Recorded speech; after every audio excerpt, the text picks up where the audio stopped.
Hey everybody, welcome back to the Next Generation podcast. So I know I've been gone for a week. Work was really hectic last week, and I've been dealing with my health.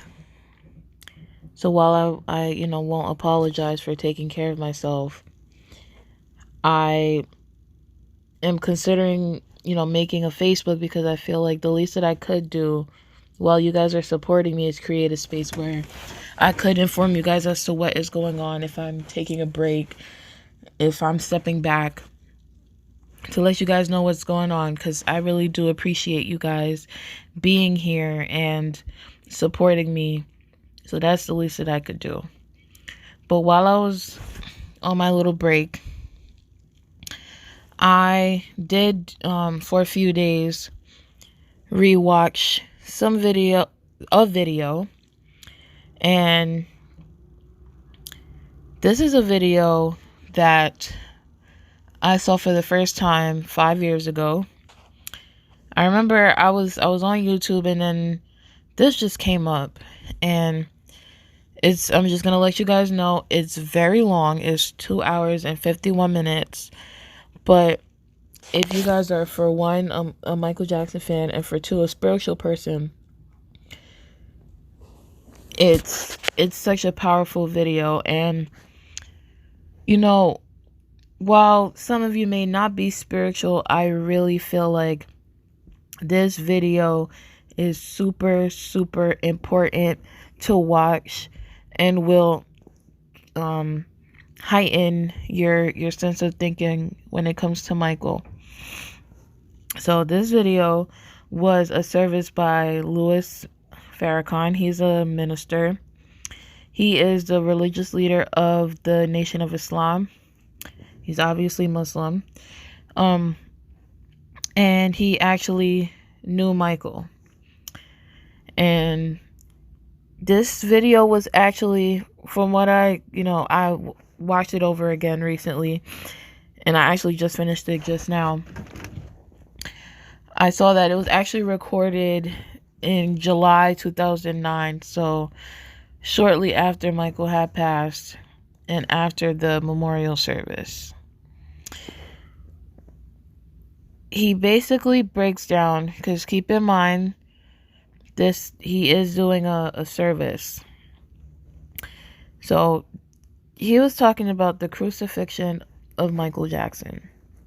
Now, before anyone who is actually religious or not says he is not a god, Michael was not a god, he was not this, he was not that, that is not what Farrakhan was saying at all. In fact, he breaks everything down quite beautifully, way better than I could ever explain it. Oh my goodness, it just speaks to your soul. And I feel more so, while he was incorporating his religious beliefs, he was also incorporating, just in general, just some really deep analysis, and he uses his spiritual education as another lens to look at what happened to Michael. He breaks down what happens in a crucifixion, and I'll leave that clip right here. The press loves to find something of error in a human being and blow it up and talk about it and scandalize the person, like the people behind the lens of the camera have no sin. They strip you of your followers by propaganda. They break your legs so that after you are dead, there's no support for your ideas. It's not the man as much as it is the ideas of that man, so they must not only kill the man, they have to kill his idea so that a generation won't come up after him fueled by his ideas. What makes this so important is because he really broke down what happened to Michael. He says that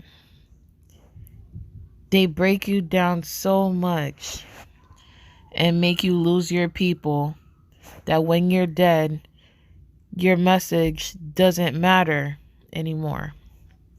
And it's not even about the man himself, but more so the message that he's putting out there. And the reason why this is so important is because let's all just think, right? Of all the things that we actually have proof of, evidence of, that Michael did, were they more so on the positive side or the negative side? Positive, right? His charitable acts, his music was definitely 100% a representation of what was in his heart.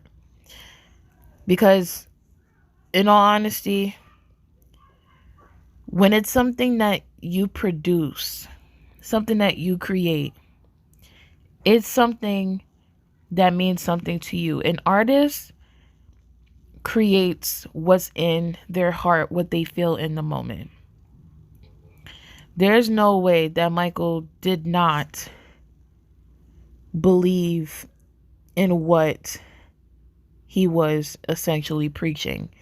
He 1,000% believed it, because guess what? If this is the thing, right? Michael could have made his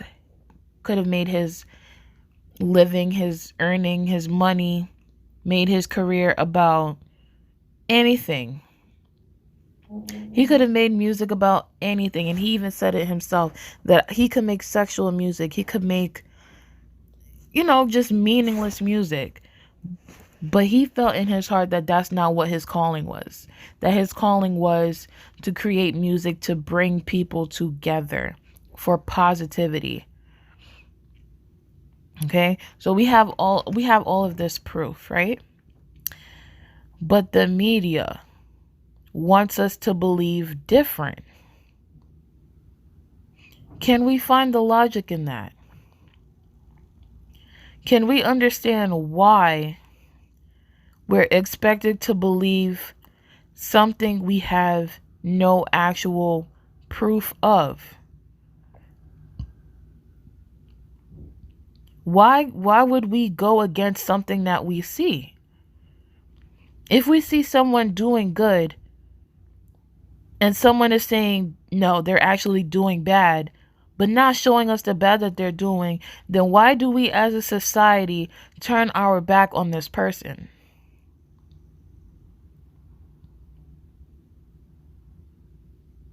Why was it so important for the media to keep telling us that Michael was doing bad? Why? Because, for one, he's a black man. Any of you who don't want to bring race into it, I'm bringing race into it. Why? Because guess what? The people who are saying that race does not matter is a person of a certain color that does not have to live the experience that we live. Race is an important factor. Then, two, he's bringing people of all sorts of nationalities, races, color, cultures, religions together. How powerful is that? 3, Michael knew a lot of evil things was going on in Hollywood, going on in the government. He knew a lot of things were happening. And you could hear it in his music, in his speeches. He was talking about it. And that was dangerous.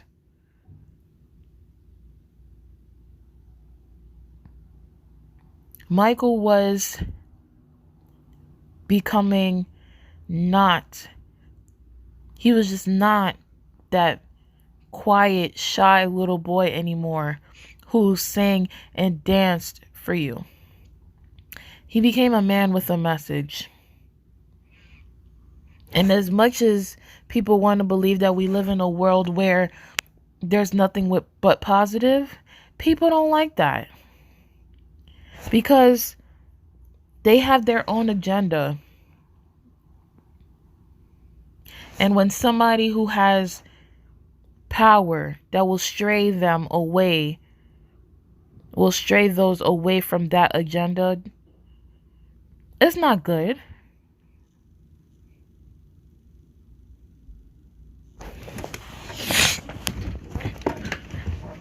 We have to open our eyes and see what exactly is going on that they keep bashing this man's name. Look at how many years it's been since he's passed. You mean to tell me 10 years and nothing but negativity is surrounding this man's name still? Look at how many years of peace we had since Michael had passed. I'm not going to say complete peace because obviously we're still going to have naysayers. But look how many years we had. About 3 or 4 years of just glowing comments of people reminiscing of listening to the Jackson 5, listening to Michael Jackson, going to his concerts, hearing him speak, spending time with him. We've heard so many different stories of people's experience with Michael, whether they met him or not. And then all of a sudden now it's this happened to me, that happened to me. He did this, he did that. He was this kind of person. But notice how those voices appear when there's something to gain for them. All the people that have pretty much something positive to say about Michael have nothing to gain, and nor do they care about gaining anything. It's not even about nothing to gain, but it's more so about them not wanting to gain anything from it.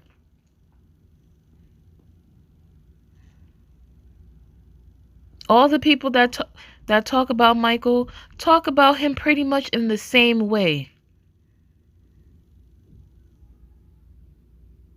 The stories may be, different of conversations they've had of but pretty much it's the same message that we're getting about this man. And you mean to tell me a handful of suckers have something to say about this man? And there's an incentive. We have to stop being so blind. We need to stop being so just ignorant. We need to stop turning a blind eye to these things. Those of you who don't believe, I need you to open your eyes and I need you to pay attention. What's really going on here?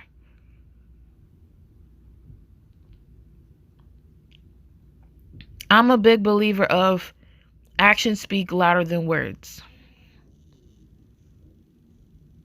If I see a man doing good, preaching good,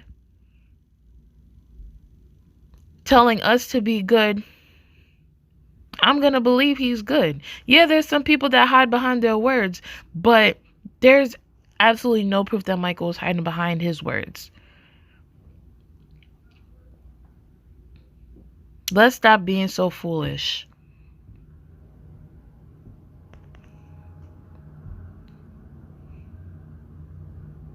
It has to stop. People need to stop speaking bad on this man. People need to stop trying to say things in order to gain something, whether it's fame, notoriety, money. It needs to stop. Because while all of these, and I need people, if you really feel strongly about this, you need to speak up and speak out. Because if you feel so strongly about him not doing these things, you need to say something, because there are those that's just sitting idly by, allowing this man's name to be trashed. And what's important is the messages that he was leaving to us and what he left behind, and that cannot go in vain. He wanted too much for this world, and he wanted people to come together, and that's how we honor him, by continuing to spread and follow in that message.